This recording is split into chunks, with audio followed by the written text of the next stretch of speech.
The economic threat of U.S. tariffs on Canada.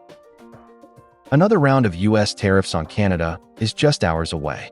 This time, a 25% duty is set to hit Canadian exports, part of a sweeping trade move targeting America's top trading partners.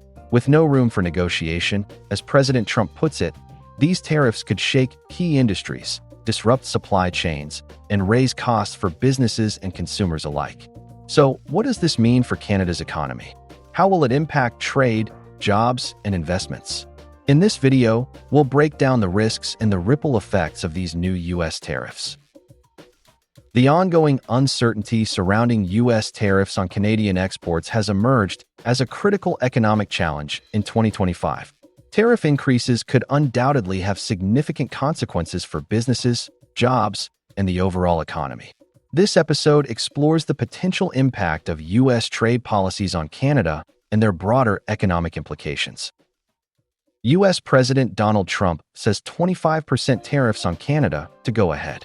The uncertainty surrounding these tariffs has clouded the economic and inflation outlook. Economists predict a 7-stage impact on Canada's economy. 1.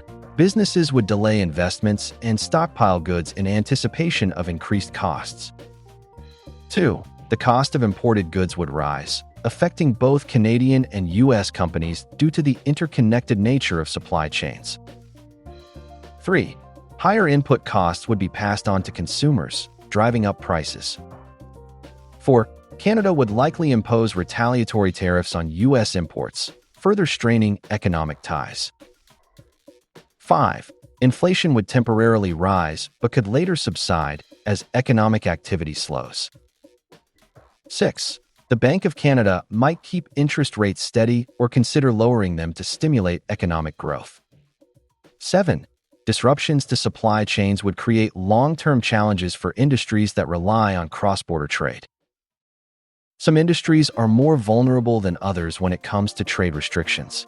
The most at-risk sectors include energy. Canada's oil and gas exports to the U.S. are crucial components of the economy and could be heavily affected by tariffs. Automotive manufacturing. The deeply integrated supply chains in the North American auto industry make it highly susceptible to trade barriers. Primary metals. Industries such as aluminum production would face increased costs and decreased competitiveness. Aerospace, food, and beverage manufacturing. These industries would also be significantly affected due to their reliance on U.S. trade partnerships. While exemptions may be granted to certain sectors, the overall uncertainty surrounding trade policy is already dampening business confidence and investment decisions. Another significant concern is the impact of tariffs on the Canadian dollar. With the U.S. set to impose a 25% tariff on Canadian goods, analysts warn that the exchange rate could fall to an all-time low of $1.70 per USD. Uncertainty is undoubtedly impacting business planning and investment in Canada. Potential consequences include slower GDP growth, reduced business investment, job losses, and supply chain disruptions. As policymakers and businesses await further developments, maintaining economic stability and preparing for potential trade disruptions will be crucial in the months ahead. Thanks for watching. That's all for today's update. How do you think U.S. tariffs are affecting the Canadian economy? Do you expect the Canadian dollar to weaken in the coming months? Let me know in the comments. And don't forget to like, subscribe, and hit the notification bell for more in-depth market analysis. See you next time.